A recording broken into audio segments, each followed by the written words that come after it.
Além dos vídeos, eu escrevo livros de estudo bíblico para quem busca aprofundamento. Os links estão na descrição e no primeiro comentário fixado. Raízes amargas bloqueiam o céu. Ao longo da minha caminhada com Deus, aprendi que a Bíblia nos adverte com clareza sobre as raízes amargas e não trata esse assunto de forma leve.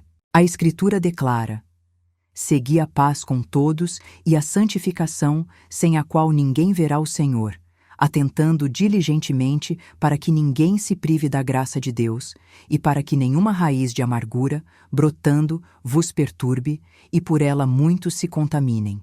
Hebreus 12, 14, 15.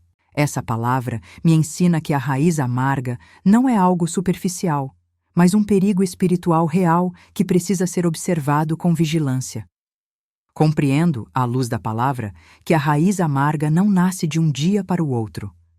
Ela se forma no interior do coração, muitas vezes a partir de dores não tratadas, ofensas não perdoadas, decepções guardadas ou sentimentos de injustiça alimentados em silêncio.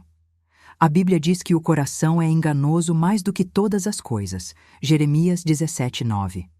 Quando essa raiz não é arrancada, ela cresce, e aquilo que estava oculto começa a produzir frutos visíveis. A Escritura me mostra que a amargura não afeta apenas quem a carrega, mas também contamina outros. Por ela, muitos se contaminam. Hebreus 12, 15. Vejo que palavras duras, julgamentos constantes, espírito crítico, murmuração, perda de misericórdia e esfriamento do amor são frutos que revelam essa raiz. Jesus afirmou que, por seus frutos os conhecereis. Mateus 7,16. É possível manter uma aparência religiosa, frequentar ambientes cristãos e falar de Deus, mas ainda assim ter um coração que já não reflete o caráter de Cristo. O próprio Jesus ensinou que a contaminação não vem de fora, mas de dentro. O que sai da boca procede do coração, e isso contamina o homem. Mateus 15, 18. A raiz amarga está no coração. O perigo é que muitos, inclusive no meio cristão, passaram a alimentar essa raiz, justificando-a com experiências passadas, traumas, rejeições ou até com uma falsa ideia de justiça própria. A palavra, porém, declara que a justiça do homem não produz a justiça de Deus. Tiago 1:20. Aprendo também que a Bíblia não romantiza a dor, mas não permite que ela se torne morada permanente.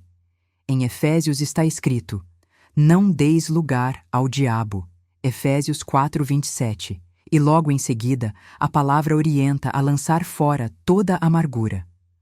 Onde a amargura permanece, a comunhão é quebrada, o discernimento se enfraquece e a voz de Deus passa a ser confundida com sentimentos humanos. As vossas iniquidades fazem separação entre vós e o vosso Deus. Isaías 59:2. O Senhor me chama à vigilância do coração. Sobre tudo o que se deve guardar, guarda o teu coração, porque dele procedem as fontes da vida. Provérbios 4:23. Se a raiz é amarga, a fonte também será. Não há como produzir o fruto do Espírito enquanto se protege uma raiz, que o próprio Deus ordena arrancar.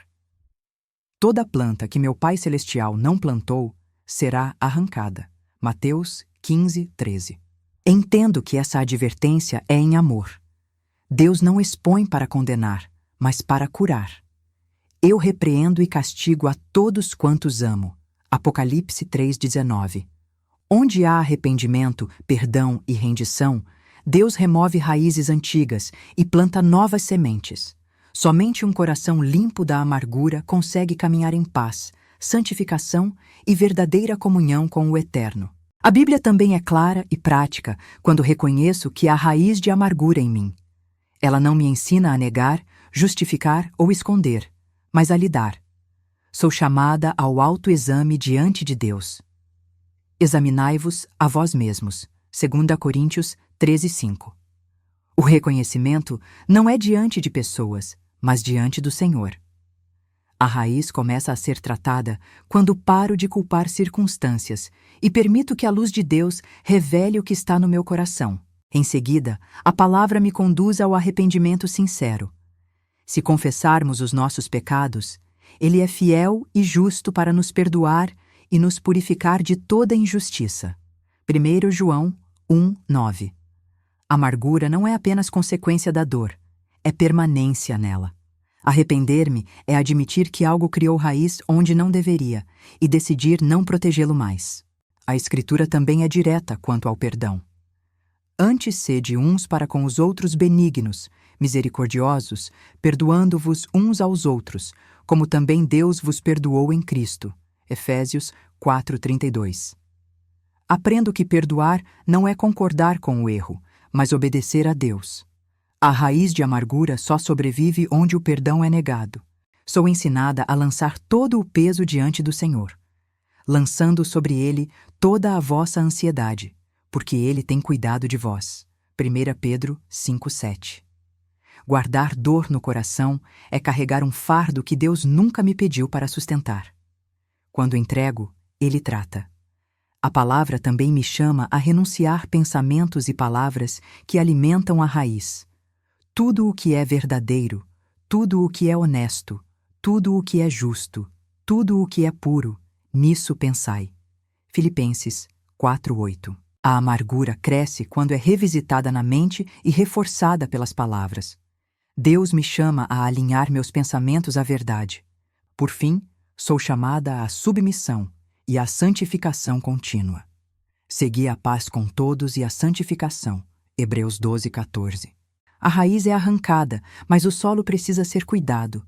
Comunhão com Deus, obediência à palavra e vigilância do coração impedem que ela volte a brotar. Aprendo então que Deus é gracioso, soberano e misericordioso, mas também santo. Ele não trata apenas o exterior, nem responde a pedidos desconectados do coração. Antes de falar de bênçãos, a Escritura fala de coração, obediência, arrependimento e santificação. Quem subirá ao monte do Senhor? O que é limpo de mãos e puro de coração. Salmos 24, 3, 4. Deus olha primeiro para dentro. A Bíblia deixa claro que muitos pedem e não recebem porque pedem mal. Pedis e não recebeis, porque pedis mal. Tiago 4:3. Isso não significa que Deus não abençoe alguém em processo, mas significa que não posso atribuir ao Senhor aquilo que nasce fora da comunhão com Ele. As bênçãos que procedem de Deus carregam paz, alinhamento com a palavra e produzem frutos de luz. Raízes amargas, frutos das trevas, falta de perdão, desobediência consciente e apego ao pecado criam um bloqueio espiritual. Não porque Deus seja limitado, mas porque Ele não negocia sua santidade. Obedecer é melhor do que sacrificar. 1 Samuel 15:22. Jesus nunca prometeu um caminho mágico, mas um caminho estreito. Estreita é a porta, e apertado o caminho que leva à vida. Mateus 7:14. Ele prometeu cuidado, provisão e vida abundante àqueles que permanecem nele. Quem permanece em mim e eu nele, esse dá muito fruto. João 15:5. Concluo que Deus cuida, sustenta e abençoa, mas as bênçãos que vêm do santo e eterno Deus fluem em um ambiente de verdade interior. Um coração dominado por amargura não consegue discernir, receber ou sustentar aquilo que vem do céu. Por isso, Deus trata primeiro o interior. Não para negar bênçãos, mas para que, quando elas vierem, glorifiquem o seu nome e produzam vida. Esse entendimento não endurece o Evangelho. Ele o torna verdadeiro. Que raiz ainda permanece no meu coração, impedindo o céu de fluir plenamente sobre a minha vida? Se essa mensagem fez sentido para você, curta o vídeo e inscreva-se no canal. Pequenos gestos também são sementes de paz. Conheça meus livros. Eles foram escritos a partir de processos reais de transformação. Desde a infância, passando pela dor, pela cura e pelo estudo das Escrituras. Eles estão no link da descrição e seguem esse mesmo caminho de verdade e restauração. Deus te abençoe.